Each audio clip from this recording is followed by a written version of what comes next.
Hey friends, it's Emily here, and it is day 10 of Vlog Everyday August. Today's topic for the We Vlog Collective is to talk about something you are passionate about or your favorite charity.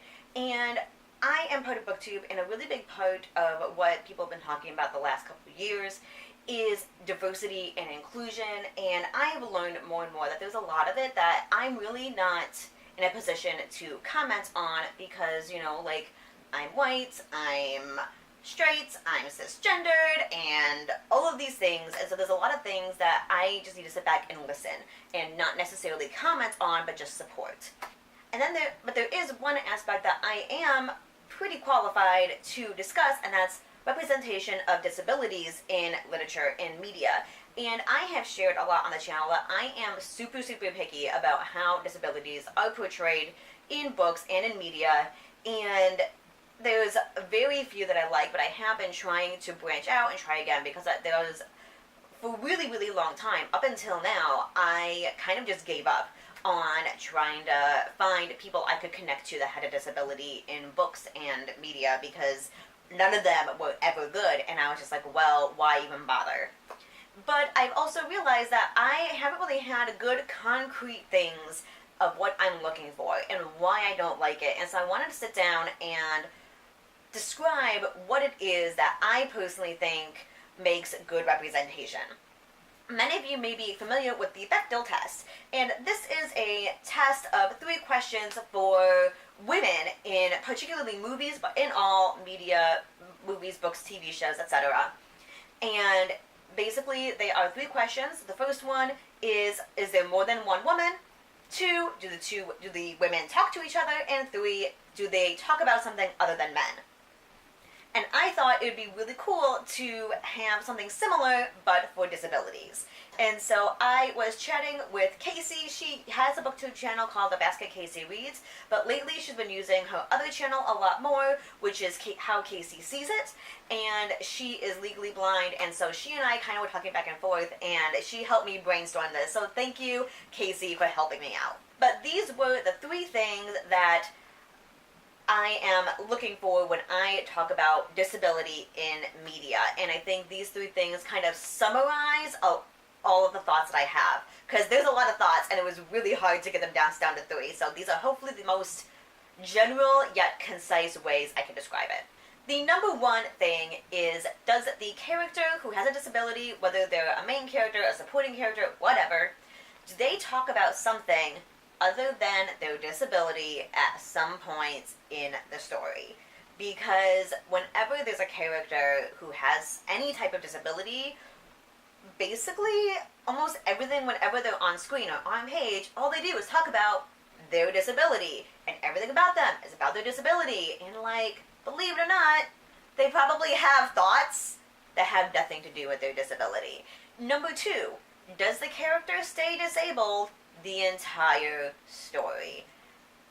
So many times the story is about finding a cure, or at the end there's some magical scientific breakthrough or a magic spell and they're magically healed and everything is better again.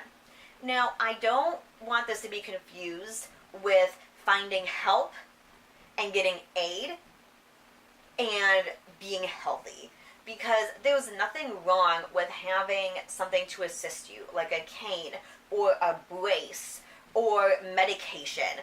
Things like this, like, those are good things, and we need those things, and we need to take care of ourselves. And so I know there's been some times people will say, like, oh, this person had like a magical thing and it made them walk better. And I totally see where people are coming from and why sometimes they don't like that, but depending on how it's done, I don't mind it, because I'm like, well, like, I used to wear long leg braces as a kid and it helped me walk. That wasn't being magically healed, it was just having assistance. So please don't confuse these for that. But a lot of times when you see disability in media, a lot of the focus is trying to fix them, trying to make them better, or finding a cure. And it's like, that's not always an option, and it's okay that's not always an option. And learning to be okay with the fact that, hey, the person is disabled. This is just part of who they are, and nothing's wrong with that.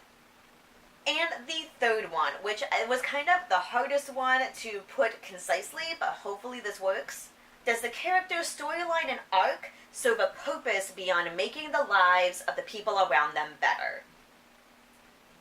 I really loved the phrase that Casey used when we were discussing this point, and she said it's inspiration porn. Because a lot of times when there's a character with a disability, it becomes inspiration porn, where basically they're there to be the beacon of hope and light to all the people around them and to show how life can be wonderful and perfect in spite of adversity. Or they, maybe give all their money to the person they're in love with so their life can magically be better.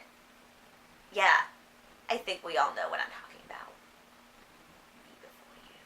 But it's just so, eye-rolly, and you're like, oh my gosh, because I hate to break it to you guys, but the purpose of a person being disabled isn't to make you feel better. And I'm not saying that a person with a disability can't inspire someone else. I'm not saying that. When we have good relationships with people, like friendships or romantic relationships or family members, I would hope that these relationships help make your life better. Because that's the beauty of great, healthy relationships. But that influence shouldn't solely be because of their disability, and that shouldn't be the sole purpose of that character in the story. So those are my 3 things for the disability version of the Bechdel test. I would really love to hear some other people's insights on this, particularly if you have a disability or if you're very knowledgeable of a disability. Not that everybody else's opinions aren't valid, because they are, but I would really like to hear the thoughts of other people part of this community or connected to this community and hear their thoughts as well. Because I'm sure there's other things that need to be considered. There's other ways that I could have phrased things. And so I really want to hear your thoughts, because this is not the end-all be-all. And I really would love to hear other people's opinions. So there we go. Something I'm passionate about. Thank you so much for watching, even though this was probably a longer video for VEDA. I love your faces, and I will see you tomorrow. Bye!